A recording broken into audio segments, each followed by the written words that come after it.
Okay, so welcome to this session organised by the Hazards Campaign as part of the COVID Safety Pledge Week of Action.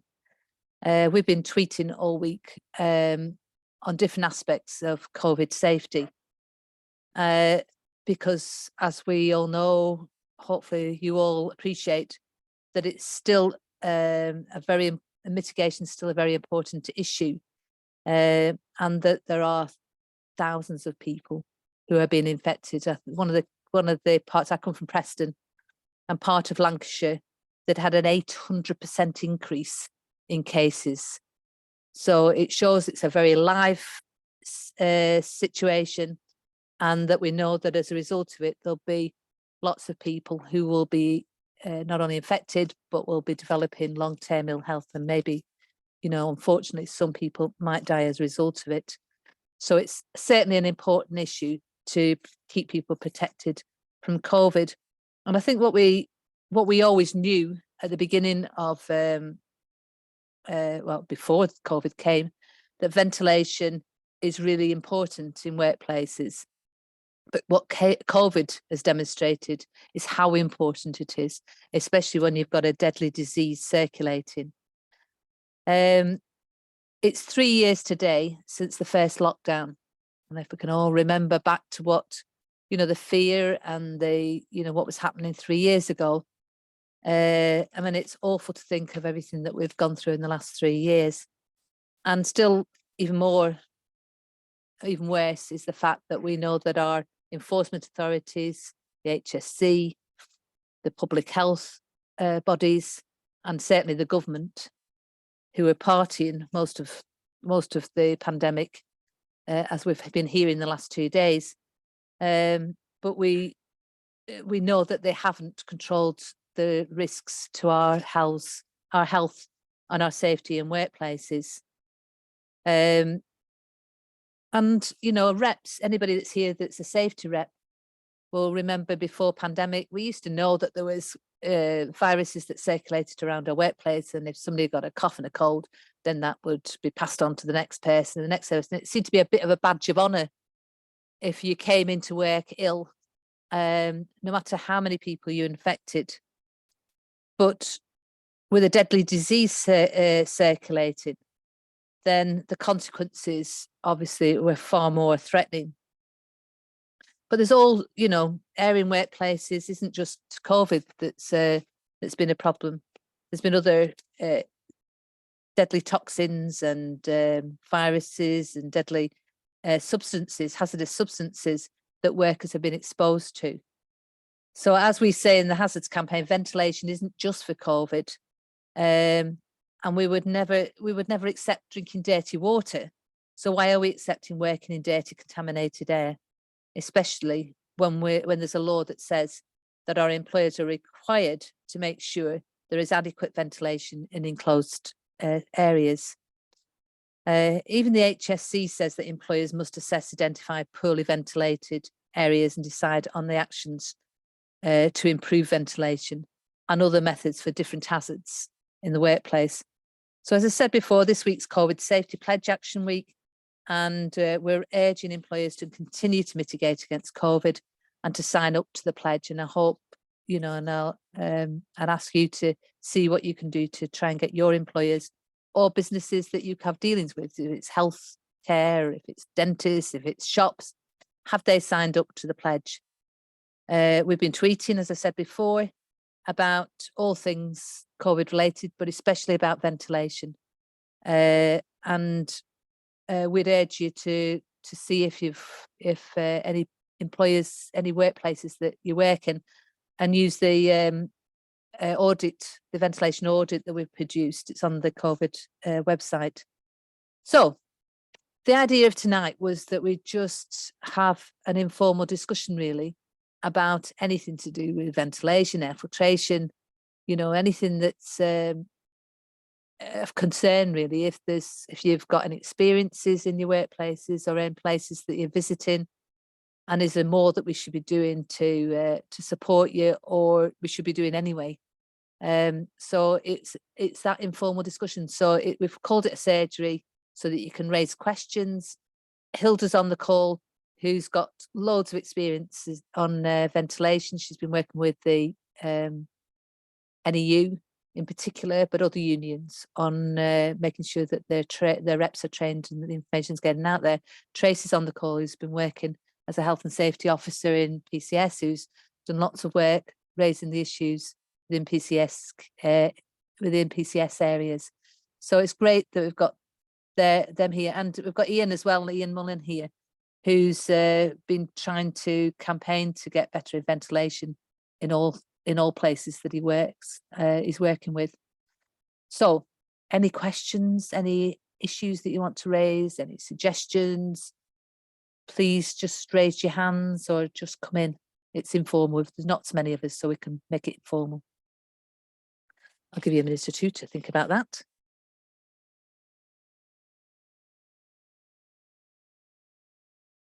And then I'll have to pick on people. No, then I'll ask Hilda to come in.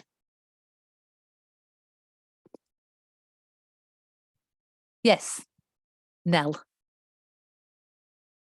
I'm sorry, I can't remember. One of the professors, whether it was Professor Simple or one of the professors, said that by opening the windows very slightly at the top and having a ventilation going through and opening very slightly is sufficient. Is this true? Okay, there's lots of factors in that, and I'll bring Hilda into answer that. Thanks, sir.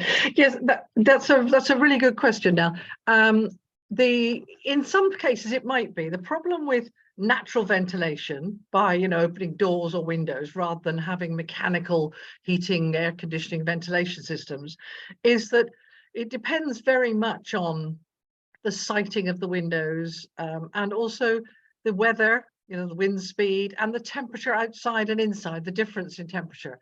And in certain sorts of weather, and if you've got the right sorts of windows, maybe windows on both sides of the room you're trying to ventilate, and you open them at the top on one side and maybe at the bottom on the other side, you can get a throughput going that might be enough.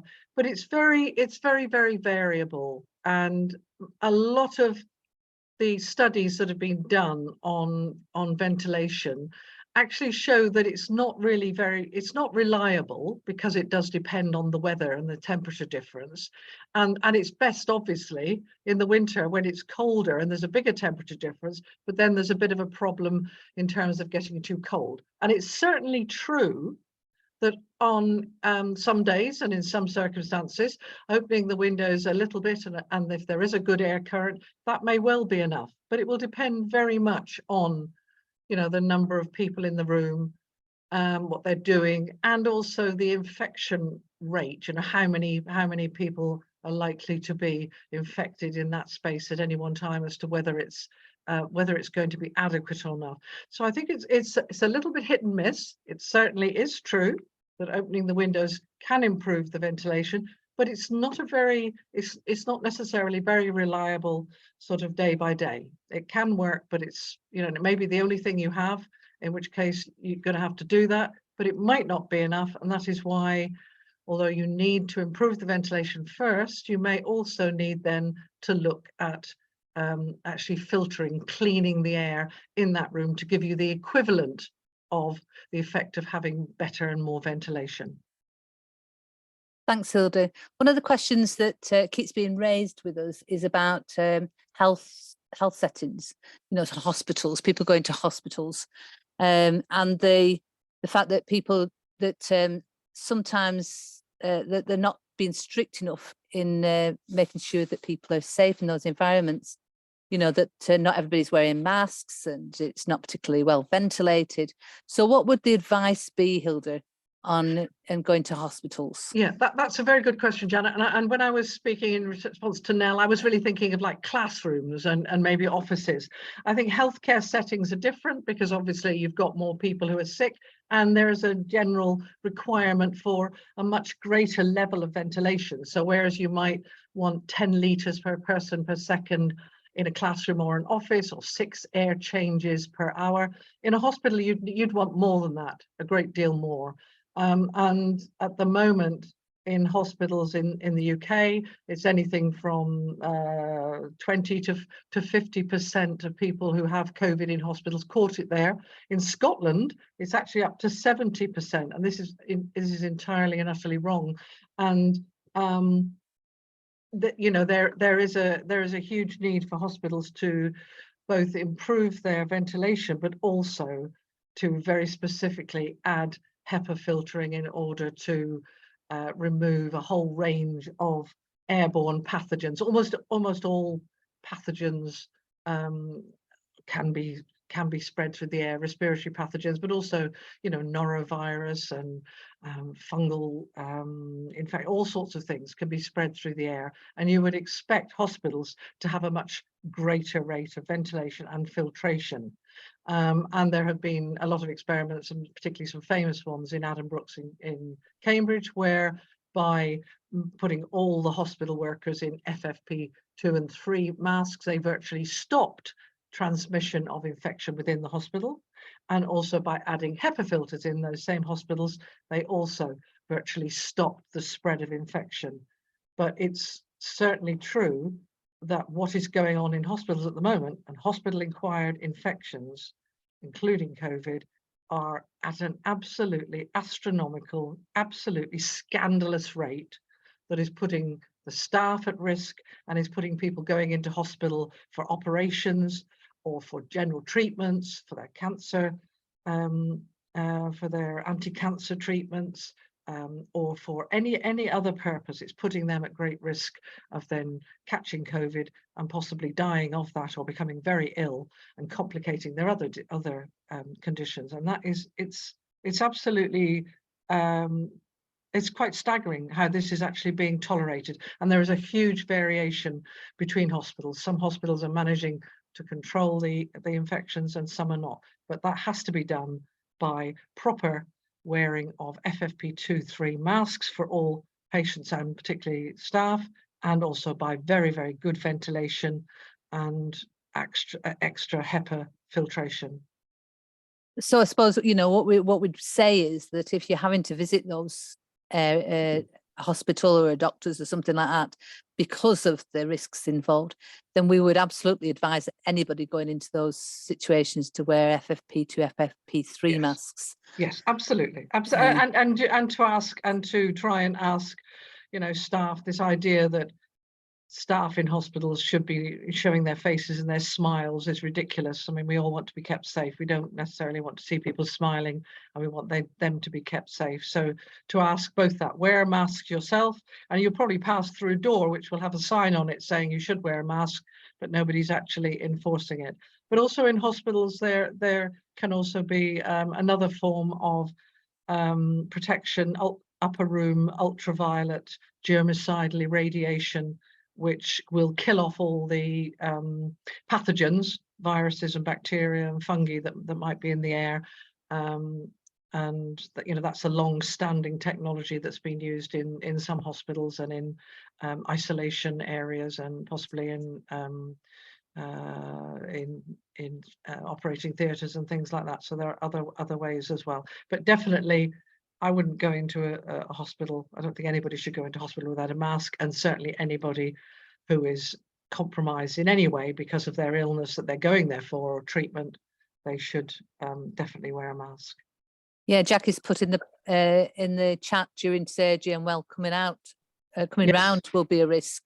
And then you wouldn't be in control of that, and that is a very big problem. That is why I think, as you said, you should be asking those questions about what the protections are. Yeah, it's a very, very, very vulnerable time, and it's really quite extraordinary. It's a sign of the damage that the way the government, the UK Health Security Agency, infection control organisations and the HSE have not dealt with this, that we're actually in this state, the way they have not dealt with infection risks in hospital and protecting both workers and patients, that we're actually in this extremely vulnerable position. Yeah, thank you. Another issue that has come up. I mean, please, if anybody wants to ask a question, please just put your hands up. But is about shops So we know that there's lots of vulnerable people that we're talking to who have got quite severe disabilities as a result of COVID, but also as I've got other underlying health conditions that make them really vulnerable. And so what's the sorts of things that we should be asking for in our shops that we go to? Because, you know, most people are not wearing masks in shops now.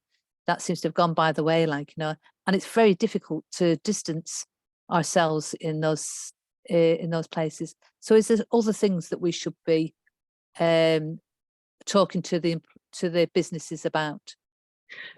I think we have to talk to them about improving their ventilation and adding HEPA filters in their shops.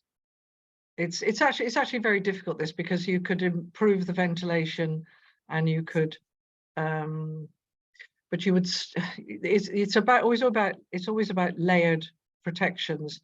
And even if the ventilation is quite good, if you are relatively close within a few meters of somebody, then the dense cloud of aerosols that they are exhaling, even if the ventilation is very good, it can't remove that quickly enough to prevent somebody else from inhaling some and inhaling enough maybe to get infected. So it's a real difficulty, even though people aren't wearing masks, and the sense is that you can't ask people to do it. I think it's always better if everybody's wearing a mask, but as you said, we're not in that situation now. But if you're going into a shop and you are worried, then I think there isn't any alternative but for you to wear an FFP2, FFP3 mask to give yourself that extra protection, that extra filtration for you that protects you from what's going on. But if you're asking in shops for that, then you are asking them, you know, to do some monitoring, check their CO2 levels to see if the ventilation's good enough. If it doesn't keep the CO2 below 800 parts per million, then to think about adding HEPA filtration so that it can filter out any respiratory aerosols that might be containing COVID from the air. And it's just having to bang on about the same old things. There's no magic bullets. There's no easy answer. There's no one special answer for different places. It's just ventilation, filtration, wearing masks, and ultraviolet germicidal irradiation where that's appropriate. And I think in bigger supermarkets, you know, that is something that might actually be appropriate, where you've got high ceilings and you've got sort of large spaces, and where this could be done professionally. I think those are things that we need to be asking larger supermarkets to do. But in the smaller shops, it's you know, trying to improve the ventilation if they possibly can, and add commercial HEPA filters if they can. And I suppose, you know, that the earlier that you go into those environments, the safer you are, because you've got less people that have been in there before you. You know, if it's been cleared the air before you go into that. So, you know, if anybody is more vulnerable, then to choose the times that you go into it where it's less busy, you know, and there's more space around you.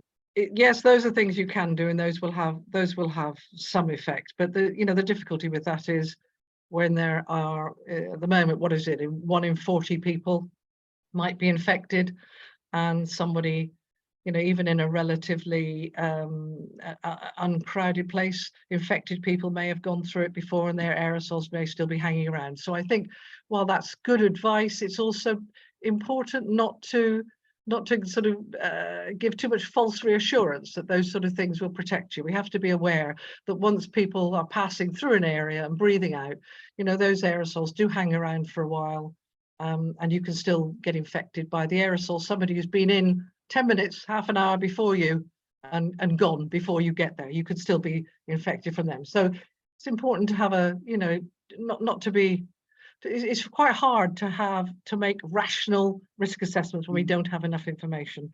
It's important not to be over reassuring or over frightening or over worrying people, but just to be aware that, you know, the aerosols somebody breathed out 10 minutes, half an hour before you get there and they've gone, could still be hanging around. So you may still be at risk. Thanks, Hilda. Tracy, how's your members coping in the workplaces? Are they back at work yet? I think we've got a mixture really. We've had, you know, groups I'm from the Civil Servants Union, and we've got a mixture of people really who were, you know, working on the front line, such as in job centres, etc. They've been battling all the way throughout COVID, but generally speaking, most of our sort of big office workplaces, we still have got a mixture of you know, people coming into the office and you know, people, you know, hybrid working, which is presenting a lot of other issues, such as hot desking, etc., etc. But, you know, as more of our members are starting to come back into the workplace, we are getting more discussions around ventilation. I think everyone's actually quite aware of the issue around, you know, the importance of good indoor air and ventilation. But, you know, I suspect for the majority of people, it can be quite a daunting task, you know, and you know, they might think, well, they're not a technical expert. And, you know, of course, the other thing that our reps face as well is that, you know, when they're challenging, you know, asking management for, you know, specific information around ventilation systems, they do tend to get a lot of sort of technical mumbo jumbo back at them, and, you know, sometimes it's not always accurate. And so that can be quite off-putting, but we've done relatively well in terms of, you know, getting CO2 monitoring in place in a lot of areas. But, you know, again, you know, we've lost the battle really in terms of a lot of the other mitigations. So it's a mixed picture, Janet. You know, we just continue to you know, battle on as well. I mean, one of the things that we're looking at as well is that obviously, you know, COVID is still around, as Janet and Hilda have set out. But it's also the other, you know, the other revelations that are coming to light, you know, the fact that well, these aren't new revelations, are they? But you know, the fact that poor indoor air quality can affect your cognition, can make you tired, make you drowsy.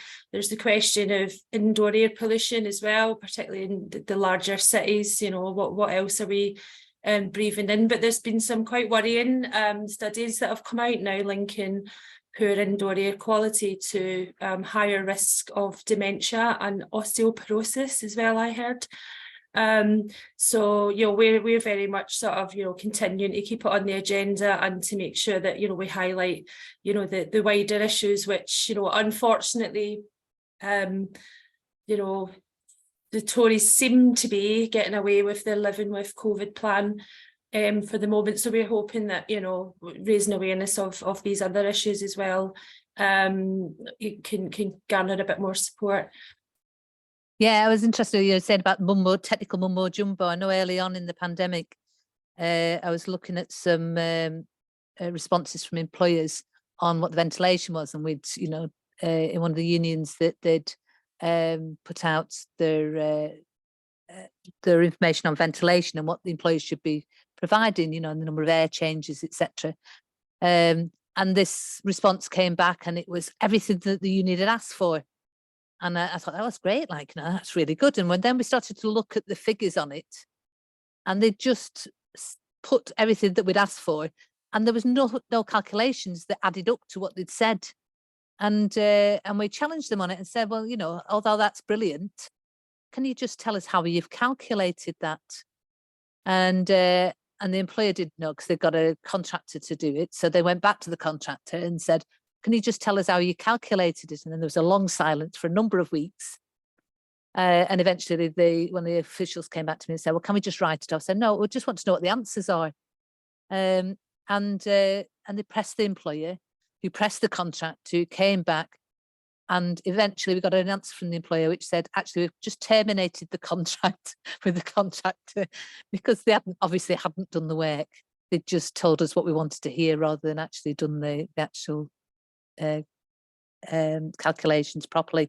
So it's really important that we challenge. Yeah, Tracy, I think Ian. Yeah, no, absolutely, Janet, and that, you know, we just got to pursue them, isn't it? And quite often we uncover these things. But what I was going to say was, what was I going to say actually? Yeah, I've been having some interesting discussions with the BESA group around indoor air quality. No, I've lost my chain of thought, Janet. I'll come back. That's all right. Okay. That's like me, that our It's really time conversations. planning on, and hopefully it'll come back. But Yeah. Thanks, Tracy. Nell, did you want to come in on this? You're on mute. Thank Yeah, you. Just thank a quick one. Could Hilda explain HEPA filters? I understand that HEPA filter began in the So you've gone quiet. I can't hear you. Let's see if I can get this. That's better. Oh no. Okay. Yeah. Can you hear Yeah. me? Right. Yeah. HEPA filter. The history of HEPA filters apparently started in the Manhattan Project. Yes, that's right. That's Yeah. right. Well, is there a quality? The word HEPA Yes. filter. There must be. Yes. Yes, please. Yes. Do you want Okay. me just to Yeah. explain? HEPA just means high efficiency particulate air filter. And you're quite right, Nell. They were invented to filter out radioactive particles. And they're guaranteed to filter out 99.9597, something like that % of small particles, down to the ones that are 0.3 microns in size. That means 0.3 millionths of a meter. And those are all the ones that are, you know, relevant to, these are like what that includes, you know, the particles, respiratory particles that would, aerosols that contain COVID and other pathogens, but it also includes, you know, air pollution from outside and things that would be important. But it actually, those are actually the most difficult ones to filter out of the air. It actually does filter out larger and smaller particles than that. So HEPA filters are guaranteed to filter out, you know, almost all of the very small particles, you know, down to, you know, and including 0.3 microns. So HEPA is a standard in itself, and that's, you know, that's why they're used. And they basically, so all HEPA, commercial HEPA filters is boxes with fans in them, which suck the air in through those filters. Those particles are all filtered out, and then it blows cleaner air out back into the room to be breathed. Does that answer that question? Yeah. May I just expand a little bit? Do you know if HEPA filters go into cars and buses on transports, or is there a call for clean air in transport? Oh, there certainly is, and they certainly exist in airplanes. There, you know, HEPA filtration in planes. Once the plane is, the airplane is actually sort of up in the air, then the air should be HEPA filtered. But the dangerous time is when it's on the ground, you know, when it's loading and unloading, when, you know, the engines and the HEPA filters sort of aren't actually working. There is some move to do that in buses and to some extent in cars, although people who like taxi drivers and things like that are using smaller portable HEPA filters to reduce their risk. In trains, it's apparently not applicable, and you know, not practically. And it's not practicable to actually do that.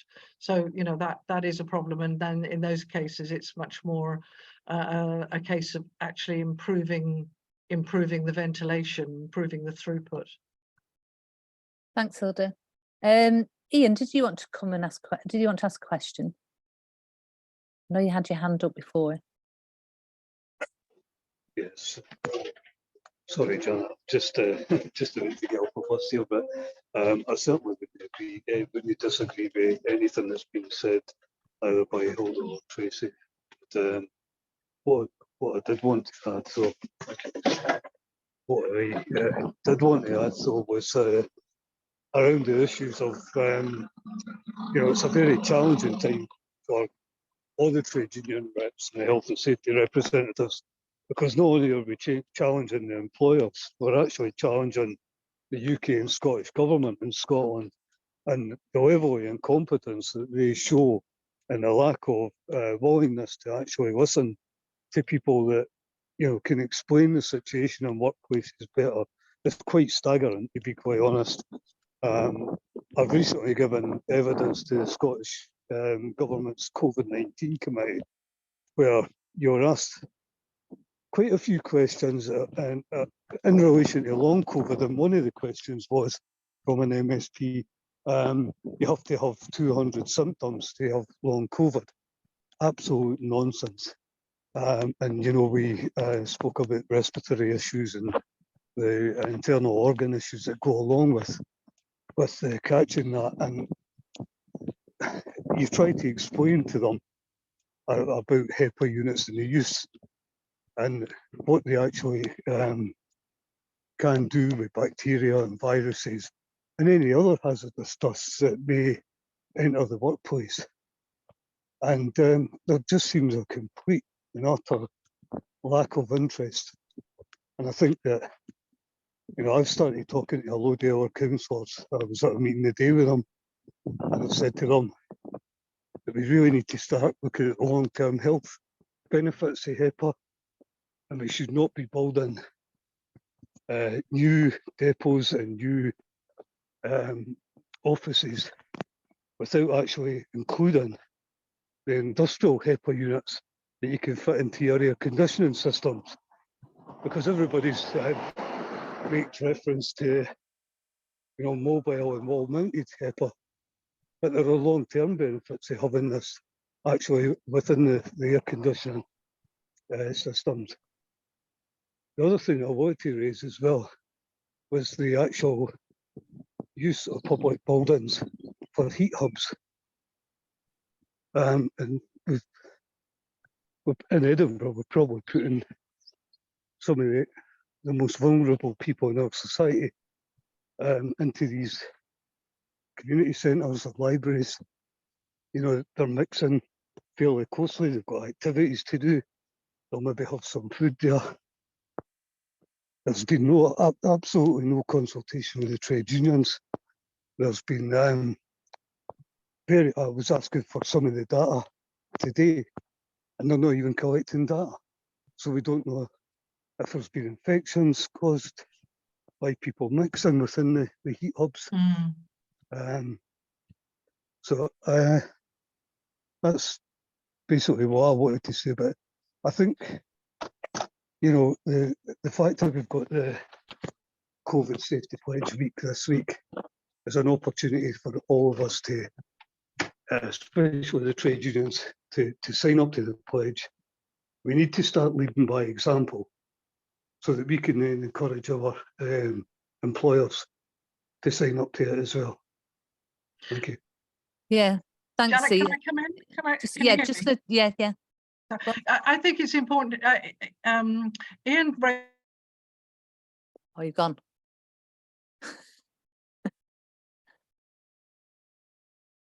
Hilda, you've disappeared, I think, on us.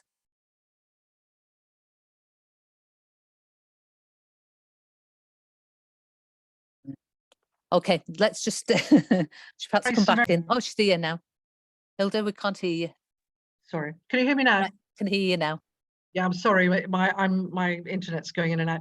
I think it's really important that we make sure that buildings that are retrofitted or refurbished have proper technology for good ventilation and for filtration built into them, and that new buildings have that. It's really, really important. I'm working with some safety reps in hospitals where there was going to be air conditioning and good air systems, but at some stage in the development of the building, they just decided to take it out. And they said to the safety reps who asked about this and about the problems with temperature, which has obviously been really excessive this year, they actually said, oh, well, there's a courtyard outside, so you can just go out there. I mean, that was actually a serious response to this, you know, when they'd had patients sort of fainting and falling from 30+ degrees temperatures.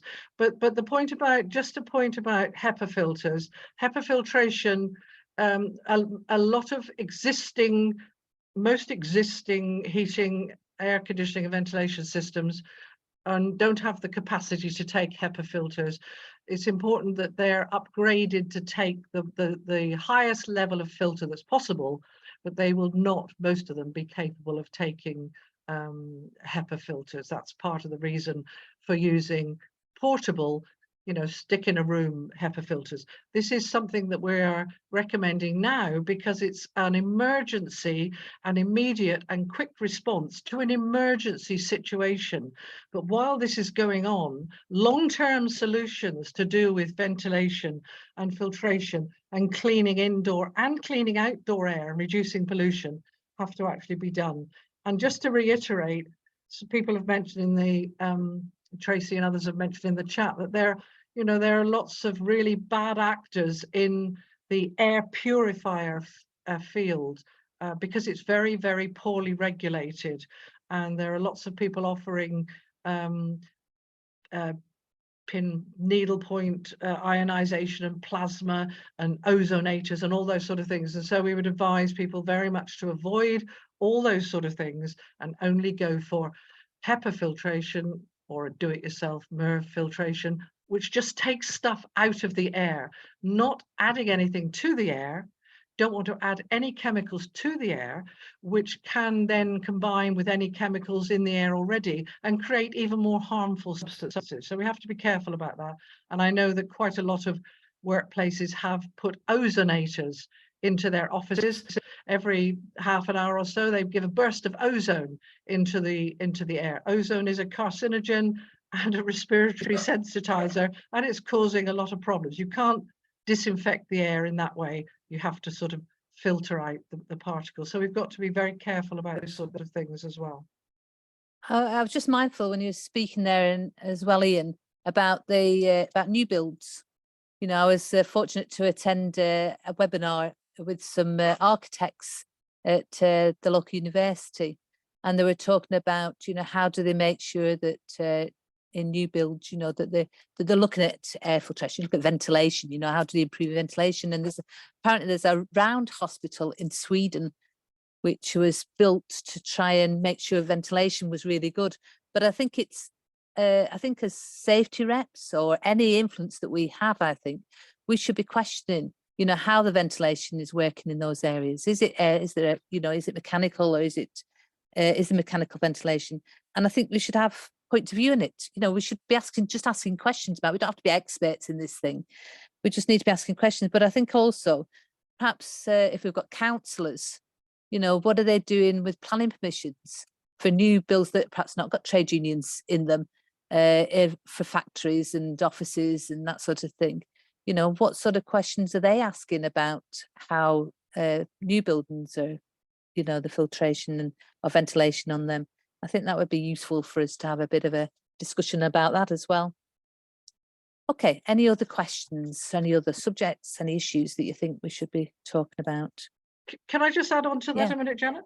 Yeah, sure. Well, I've been doing that with quite a few safety reps who are particularly in hospitals and other places where they are, where new buildings are being commissioned, actually going through with them, the plans and what they've been given, and helping them come up with a series of questions, and then interrogating and challenging the answers that come back on that. I think we have rights as safety reps to be involved and to be consulted in good time about changes and about the design of new buildings in every way, including their ventilation.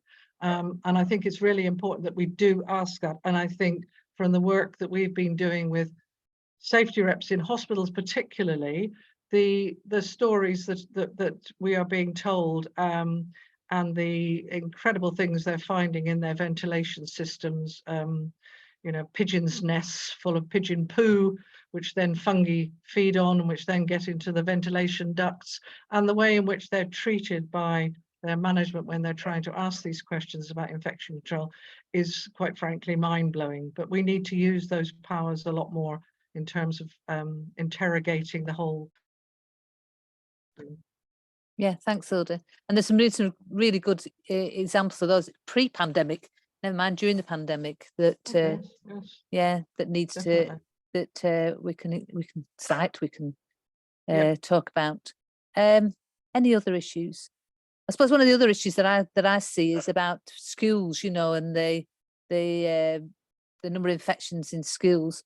So the advice came out from the DfE, and that you need to have space in schools, ventilation. We know that's inadequate. Where buildings are inadequate in schools. There's no space in that environment, and there's continual contamination, continual infections, which is putting lots of children at risk. So, you know, the usual things that we're talking about in terms of ventilation, air filtration, I mean, all that's important. It is important. How do we get there if, you know, this is going to happen overnight in those places? And I just think we seem to have lost the battle in schools, because they're just, you know, all the rhetoric, all the political rhetoric is about just keeping kids in school. It's bad for their the mental health if they're at home, you know, that we need them in those places at any risk. We seem to have gone from, you know, assessing and controlling the risks to putting people in situations at any risk now. And that's a terrible situation to be in. I mean, you know, these are children. These are not, you know, informed adults that make these decisions, although, you know, we could argue that most informed adults aren't able to make those decisions. But children being put in those risks is just, I mean, I just don't know how we've got here, really. Hilda, did you want to come in on that? Yeah, I think that's absolutely right. That's a pretty good summary of it. We have sort of lost the plot there, but I still think we have to sort of go back to that, because what we've got at the moment is apparently 20% of children persistently absent, and this is very much due to them becoming infected repeatedly. And teacher absences are running at twice the level that they were pre-pandemic. And we know, you know, we get reports from teachers of being permanently sick, and teachers who are immunocompromised or particularly vulnerable and being unable to protect themselves. So I think we have to, you know, we have to reinvigorate our struggle and our fight in that sense, in that the cost, we have to push the cost benefit angle of HEPA filtration, particularly because, you know, we're not going to get updated or renovated ventilation systems anytime soon. I mean, we've got, you know, a situation where, you know, 80% of schools have got asbestos in them. There are risks of some of them absolutely collapsing, and, you know, so that, you know, that's the actual situation we've got. So HEPA filtration, I think, has got to be something that we push, and I think we have to push it on the cost benefit basis, that this will reduce the cost of sickness absence and providing supply cover, and it will also keep children in school. And we have to go back to what you said earlier about, you know, not just reducing COVID and other respiratory illnesses, which HEPA filtration will do, but also reducing pollution and other things, pollen and other things in the air, which also cause problems. And that, you know, the more we can do that filtering and keeping children in school, the more we can actually improve learning. There's a very good study, I think it's from California, where HEPA filters were put in schools because there was thought to be a leak from a nearby gas field. HEPA filters wouldn't have helped in that case, but they put them in and they ran them, and then they actually looked at test scores, and they found that having the HEPA filters in the classrooms actually improved children's test scores so much. It was equivalent to reducing class sizes by about 1/3 to 1/2. You know, there's quite a lot of evidence that actually backs up that cleaning up the air improves learning and cognition and learning test outcomes for children. So I think we perhaps have to repackage our whole, you know, the way in which we talk about that in terms of trying to improve things in school. Yeah, thanks, Hilda. Any other? Yes, Nell. I'm sorry, I seem to be hogging it a bit. No.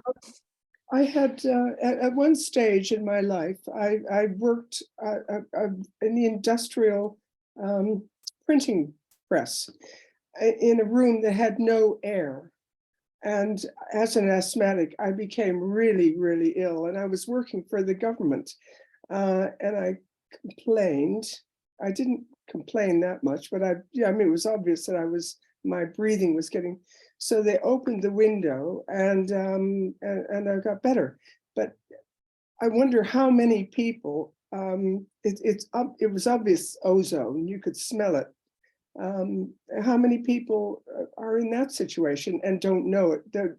By being with in offices with photocopiers or at home with photocopiers. Yeah. I mean, yeah, sorry. It's a gas, isn't it? A HEPA filter won't help ozone, will it? No, HEPA filters won't filter out unless they've got activated carbon attached to them, in which case then they can do that, or you can have specific filters that do that.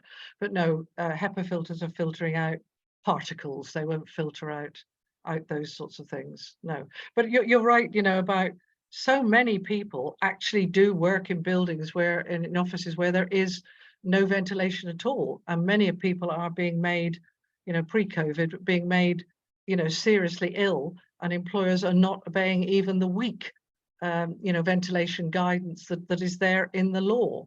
And then there's the other problem of opening the window. Is if the window is leading on to very, very polluted outdoor air, then that's actually not going to make things, you know, very much better. So it's a, you know, it's a bit more complicated than that. But poor ventilation was a huge problem pre-COVID. COVID has just exposed it and given us an opportunity to focus on it and try to, you know, do an all-round improvement on this, but it's certainly going to be uphill work. Yeah, thanks. Just I suppose coming back on the point that you're making now, you know, we've got a lot of work to do on things that workers are exposed to, you know, and we've been trying to do some work on that in the hazards campaign, and you know, trying to get us to think about it, because some of these things that we're exposed to, hazardous toxic chemicals that we're exposed to, you know, might not it might improve a little if with ventilation or whatever, but the fact that they could be doing long-term ill health, long-term damage to your health, and you know, and lots of workers die because, or lots of workers are dying because of the ill health that they've got in the workplace. And you know, we've coming up to Workers' Memorial Day on April the 28th, when we're going to remember all those people that have died because of workplaces, and we're talking about 50,000 workers, 50,000 people plus a year are dying because of work, you know, and that's a lot of those are because of exposures to toxic and hazardous substances and hazardous workplaces. So we should never forget that, and we need to do a lot more to try and make sure that, you know, not just COVID, you know, the 20-odd thousand plus workers who've died from COVID, but all the other hazardous substances that we're exposed to as well. Ian. Yeah, thanks, Janet, and sorry about the earlier call. Oh, that's all right. I thought you were running. Yeah, there's so much going on with the issues around COVID and the non-reporting and recording the infection rates right now. And I understand that as of last week, the government's funding for the ONS figures has now been withdrawn. So we are literally going to get no stats whatsoever. Certainly in my authority, the COVID rates, the numbers have dropped significantly, purely because the departments are no longer actually recording them. And as you know, before, I think it was December to 31st of March last year, we had over 18,500 cases in schools in 3 months. That was double the number from August to December the previous year. And I don't think that figure has actually gone down. In fact, I think it's went drastically up more recently. But, you know, through the COVID Safety Pledge Week, I think there's an opportunity for us to get the message across. I think we really do need to start sending, to retweet the tweets, to send the links that you've been providing to councillors, to MSPs, MPs, even to doctors. I mean, and you know, if you're staying near a GP that you know, or somebody that works in a hospital, I'm lucky because my GP still insists on us going into the surgery wearing a mask. But I know in a lot of hospitals have just given up completely now. And we've got, you know, I think it's somewhere in the region of about 7,000 members of staff, frontline staff in the NHS that are now off with long COVID symptoms. Now imagine we're all crying out for help right now with the NHS. We've applauded what they've done. They've been kicked in the backside by the government time and time again. You know, they've been offered crap payments, recent payments as well for pay awards. But imagine having 7,000 more staff in the NHS. What good that would do right now. And it's the same in schools. It's the same in community centres. You've got so many frontline staff that are being dictated to by managers that have the opportunity to stay at home, work from home, or work in good ventilated offices that are socially distanced. And it just seems the hypocrisy of the way that frontline staff are getting treated right now. It's just totally unacceptable. Yeah, I absolutely agree. You know, and our NHS has been overwhelmed, and the fact that the sickness and absence has gone up. I mean, it's an economic nightmare for employers, you'd think, and you know, and certainly the you know, I think Elder mentioned about the cost benefit analysis, like, you know, it's a nonsense, isn't it, that workers are being put at risk in that way, and our NHS overwhelmed because there's not enough staff and because there's too many people going in there with COVID. So I mean, we'll always have those statistics, I suppose, and we'll always have the death statistics. What we don't have is the testing stats to confirm, you know, who's got COVID at the moment. Leslie.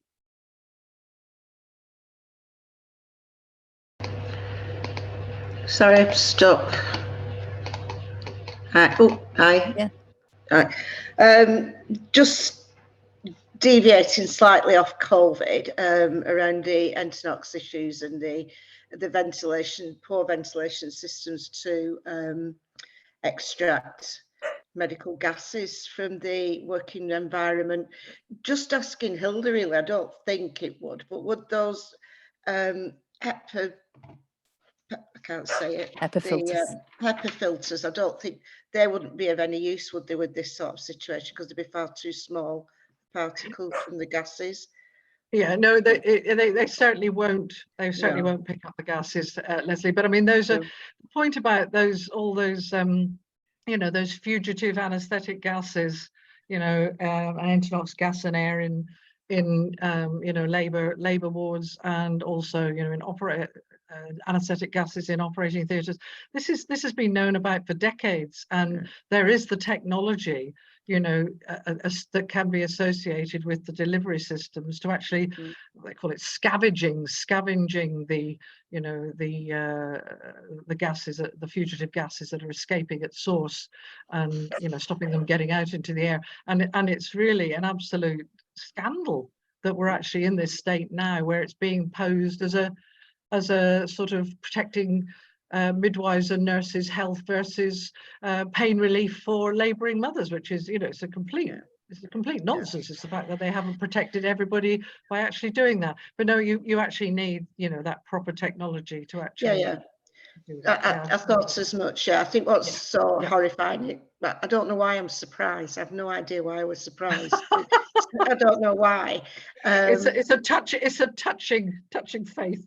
I don't know why I was surprised that they've just not considered. Some trusts, not all, some trusts just didn't bother to consider cost, risk assessing, or analysing the labour wards, the delivery rooms, which are small, notoriously small, poorly ventilated little rooms in antiquated trusts. So our campaign now, we're heavily involved with this with the HSE and the employers. We've written out to everybody.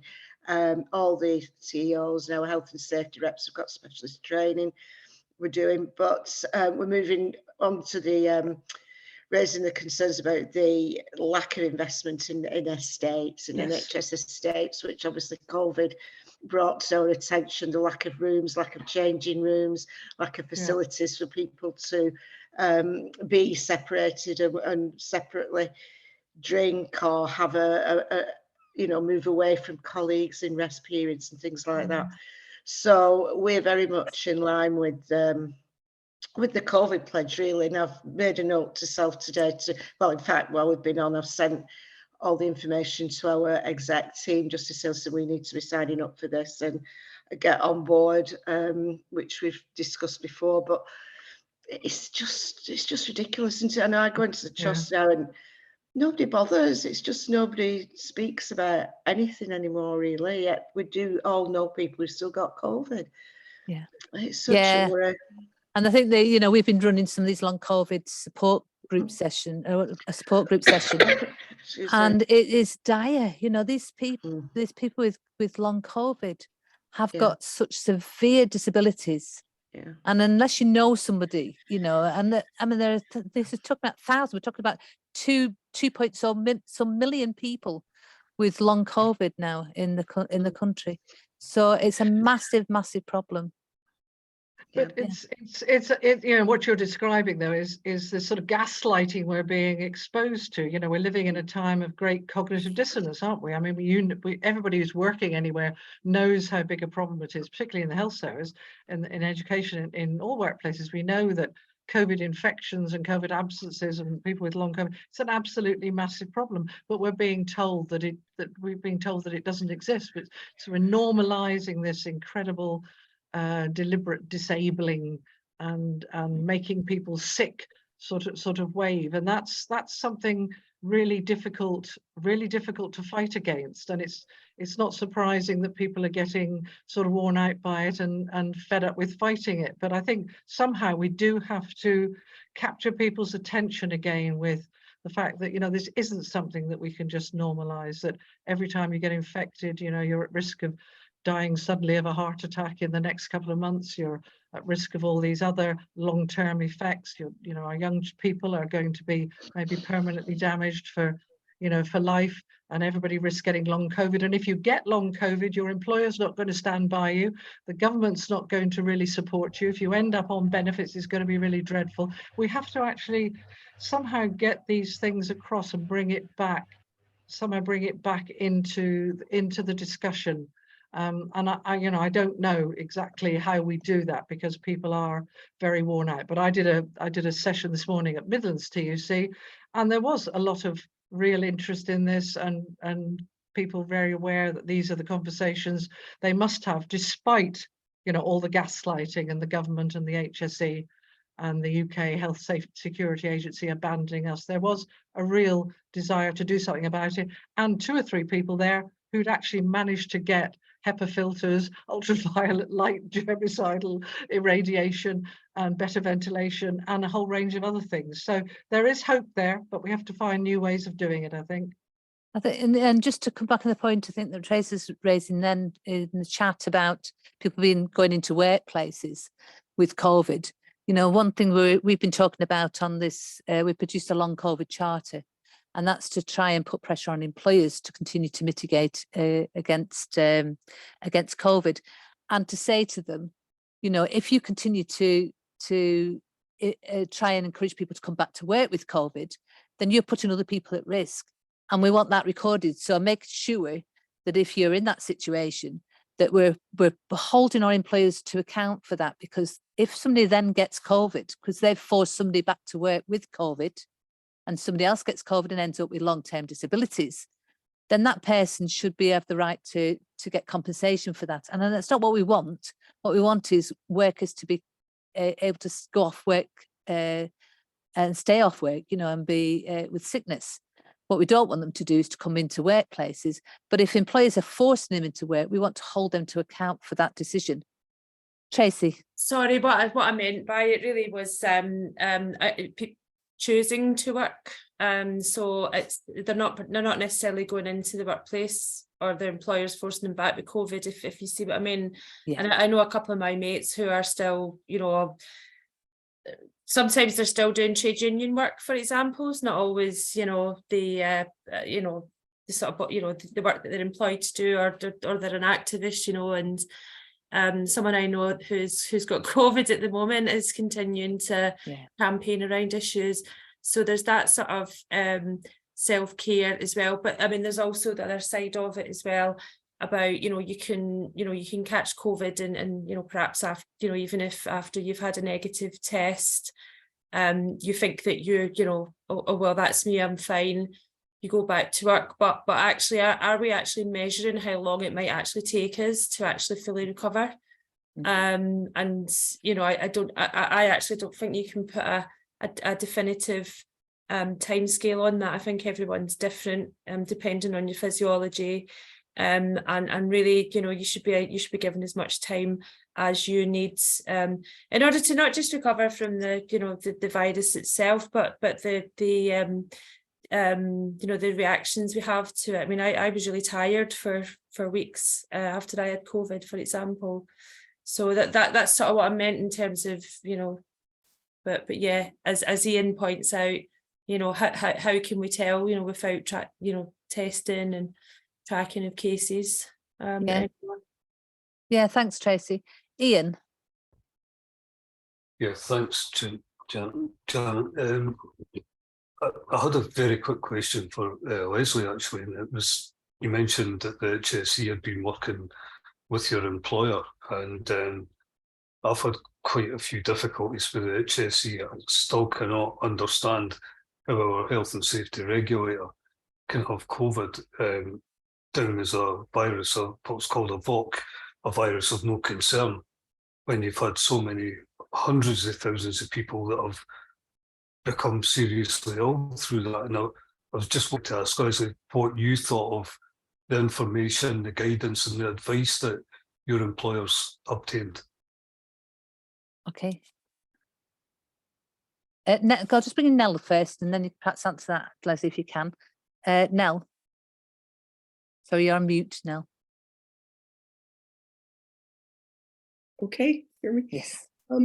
Last night, my husband did a test for COVID following symptoms, and fortunately he was clear. But they no longer do the throat; it's just up the nose, right?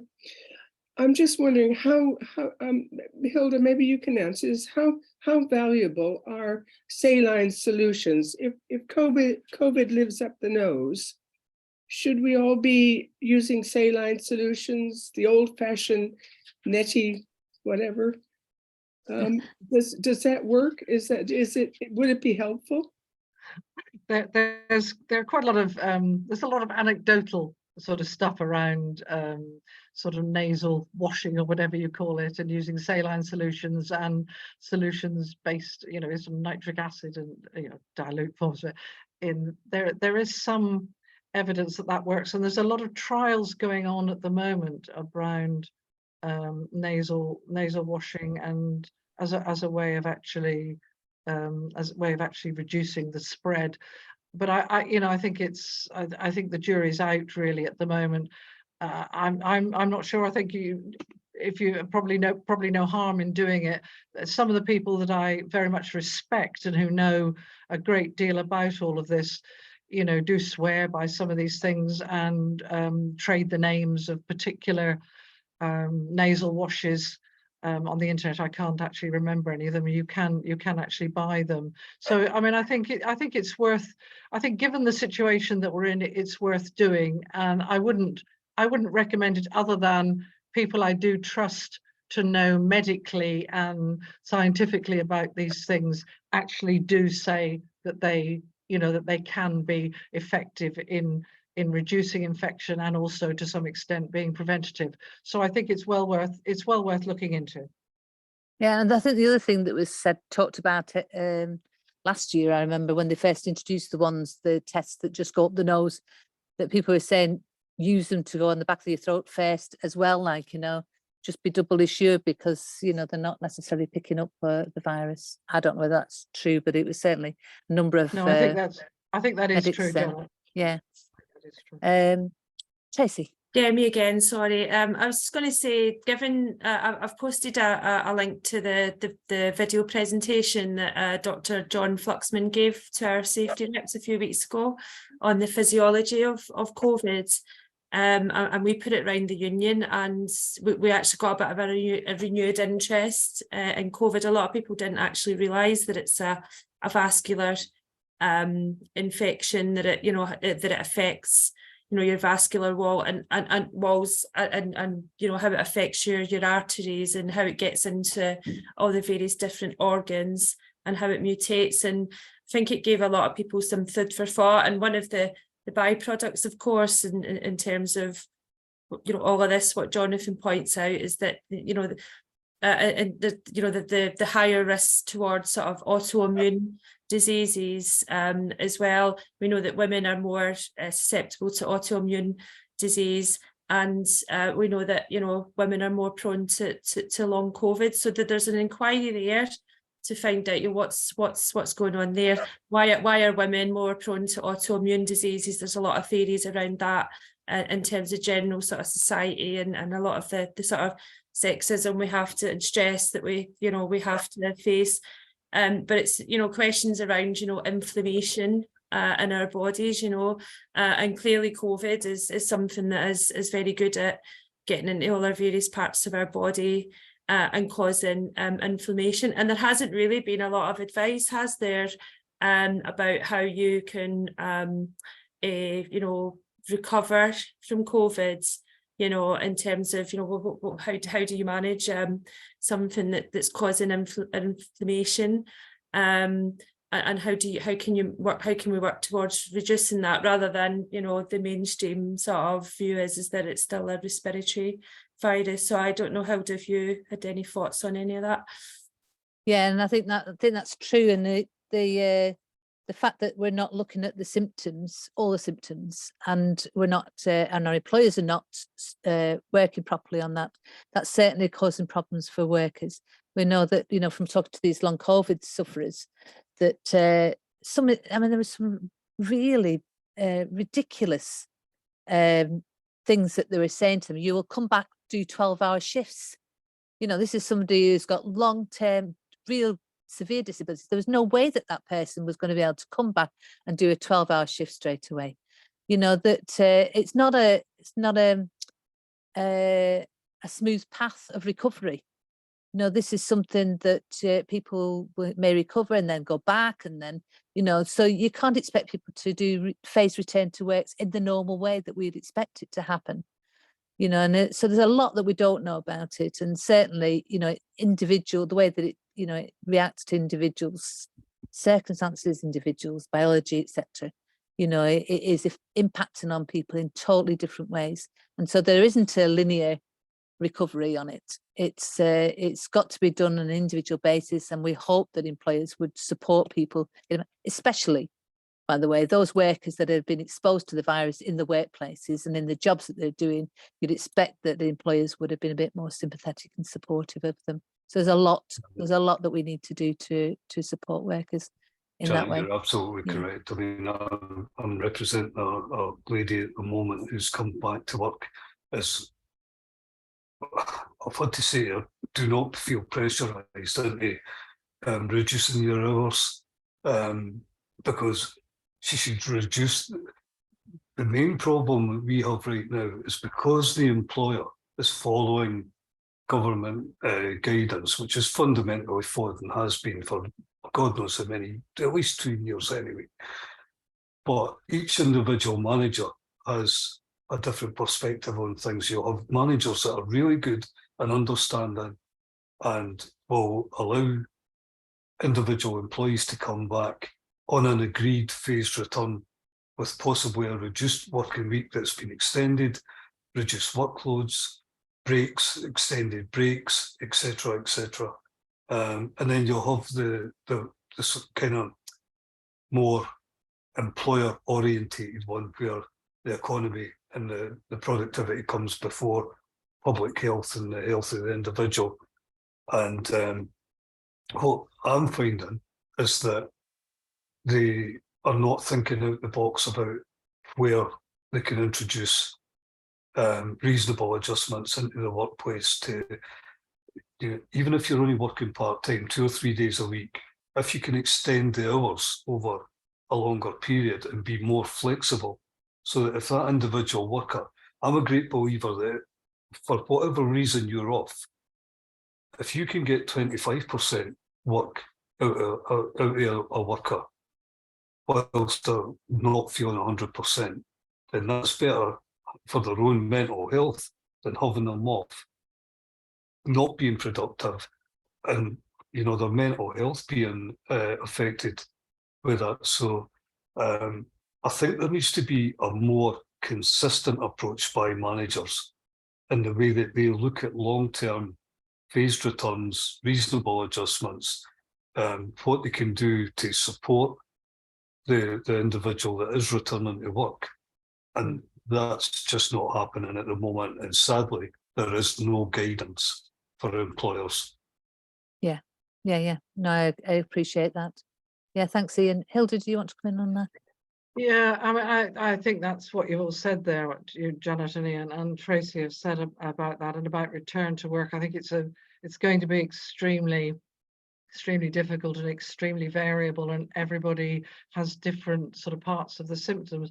I think, Tracy, I think it's really interesting that you talked about John Fluxman giving that talk to your members, and how even now, 3 years in, people don't really realize what sort of an illness it is, and all the effects it can have. And I think all those, the differential effects on women and the autoimmune illnesses and things, 7 times risk of getting, dying during pregnancy if you're infected than if you're not, all those sort of things actually, sort of aren't known about. All the very, very complicated effects of COVID on almost, on every part of the body, by clotting and endothelial sort of inflammation and neurological stuff, absolutely all of it. But I think that's really interesting, and I think we still have to be trying to do that, to try and educate people against the gaslighting and the ignoring and the denying that the government is doing, that this is not just a cold, this is not something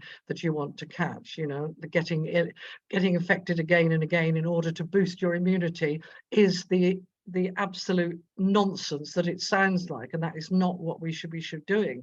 I think it is important that we need to do that.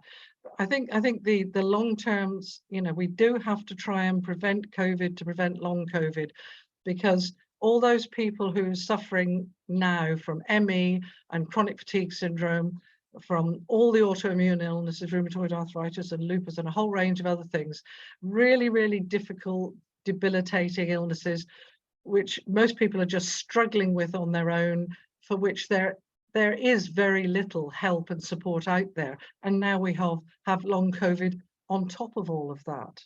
And I think that's a really difficult problem. Occupational health, in terms of phased and very different up and down sort of returns to work, I don't think is really prepared for this. And the diagnosis of this is very poor.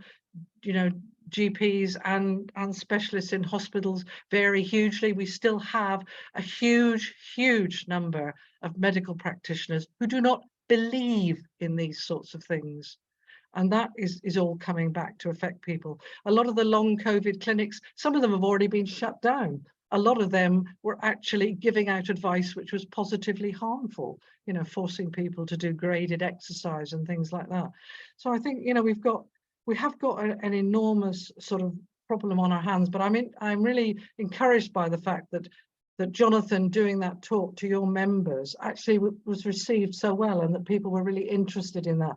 And it makes me think that I think, we should do more of that. We need to talk about how we prevent transmission, but we need to also make sure that people know why we're doing this, that this is a really serious illness that you just do not want to catch, and that it's sensible to be avoiding it. We've in this vacuum that the government has allowed to develop, disinformation, misinformation, and gaslighting have run riot, and the idea that anybody who's trying to protect themselves and wearing a mask or avoiding crowded situations or insisting on ventilation or carrying a CO2 monitor is somehow sort of mentally ill, or over anxious, or all that.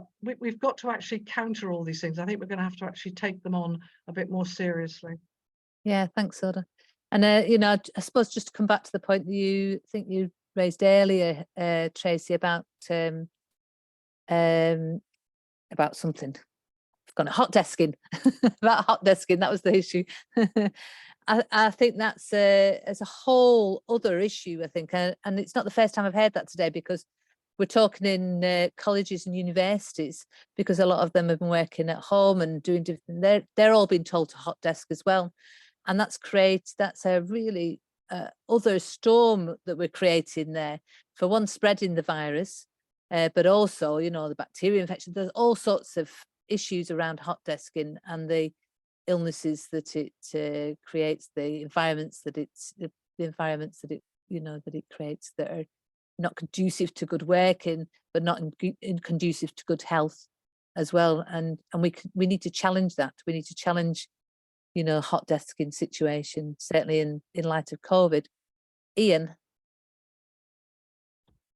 Can we go back to the question asked Leslie, please? Leslie's gone, sorry. Oh, she's gone. Yeah, Oh, so, okay. That's why I sort of skipped over it. So apologies for that. She went after that. Hilda. Can I just talk about hot desking? Yeah, I mean, those are really good points. But I actually did think that the theatre of hygiene, you know, and the cleaning surfaces and cleaning everything that obsessed everybody quite wrongly at the beginning when WHO said that it was mostly spread by droplets rather than airborne. I did think that might be the death of hot desking. I know. We all hoped that, didn't we? But Yeah. but clearly not. Isn't that interesting? But it's interesting how, you know, you can now see how cynically that was used for a purpose, and it was never very real. In that now it's gone. It's not. Yeah, absolutely, Trace. The thing is as well, I mean, even if you just look at the government guidance that comes out, it actually says in it that the living with COVID plan, they don't even have to call it something else, or, you know, the living with COVID, you know. Yeah, nonsense in it. But we have to turn that round, don't we? Because we have to, you know, we have to turn that round, because you can't live with you know, living with COVID means something different. I think we have to try and subvert their own language. Okay. All right. So I'm going to bring it to a close. Thank you so much for a great discussion. Really interesting discussion. Hopefully you've had your questions answered that you wanted answering, and that, you know, that you're supporting the COVID pledge, safety pledge, and do what you can to support that and to try and promote it wherever we can. COVID's not gone away. COVID is still killing. It's still making people disabled. It's still causing mayhem to our families and loved ones. And unless we do something about it, nobody else will. You know, as Rory O'Neill says in the Hazards magazine, nobody's coming to save us. So we've got to do something about it. But thank you very much. Really interesting.